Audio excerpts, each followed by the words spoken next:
मेरा नाम जुनेद अहमद है। देशी तर्कस मेरा ठिकाना है और परसा हाई स्कूल मेरा ठिकाना नहीं रहा है।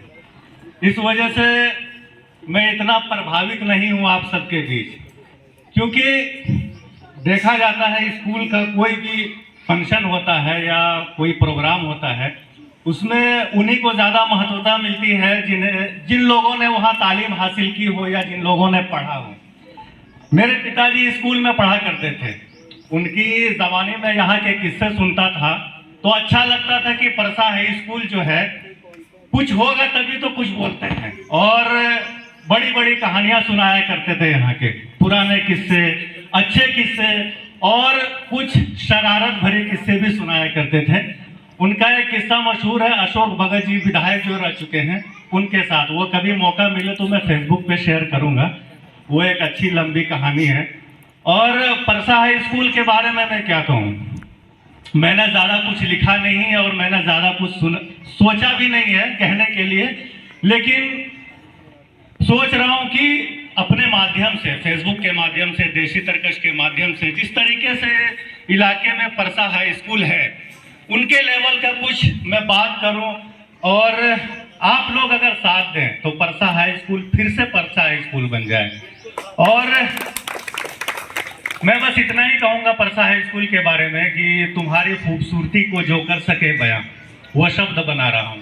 जिस तरीके से मैंने कहा कि मैं कुछ लिख रहा हूं परसा हाई स्कूल के बारे में, तो मैंने अब तक यही लिखा है कि तुम्हारी खूबसूरती को जो कर सके बयां वो शब्द बना रहा हूं, वरना ये शायरी वायरी कहाँ आती है मुझे। तुम्हारी खूबसूरती पर जो कर सके बयां वो शब्द बना रहा हूँ, वरना ये शायरी वायरी कहाँ आती है मुझे। अभी लिख रहा हूँ, अभी लिख रहा हूँ, कागज़ पर पूरे उतरे नहीं हो तुम। बस इतना ही लिखा है और आगे भी लिखने की कोशिश करेंगे और अच्छी तरीके से जो भी है।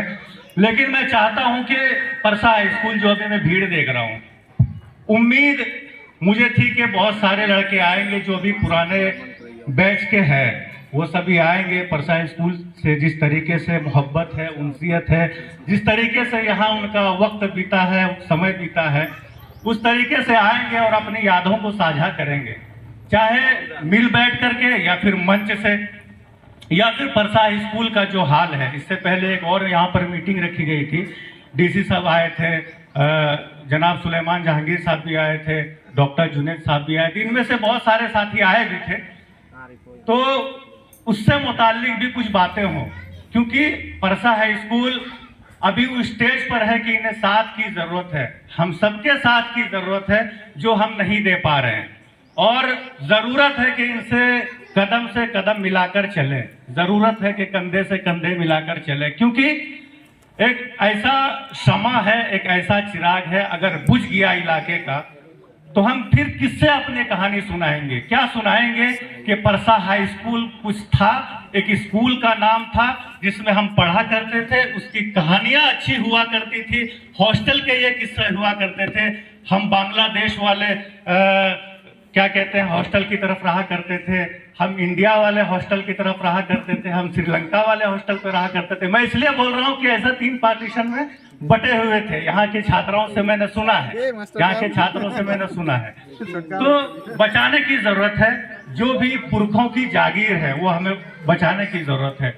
और इस तरह की जागीर एक नहीं है इस इलाके में। सरोतिया हाई स्कूल है, डबरा हाई स्कूल है और आपका परसा हाई स्कूल है। बचाने की बहुत जरूरत है।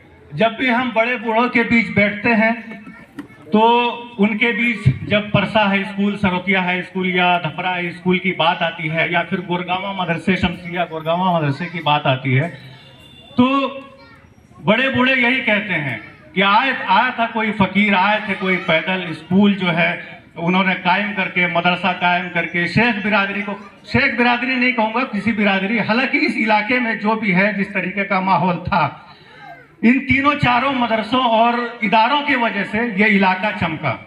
और फिर उसी तरीके से जिस तरह बुलंदी पर गया ये इलाका, फिर से दोबारा से ये पस्ती पर, जिस तरीके से है, पस्ती पर तो नहीं कहेंगे, लेकिन जिस तरीके से परसा हाई स्कूल था, अगर उस तरीके से अब तक होता तो इलाके का माहौल कुछ और होता।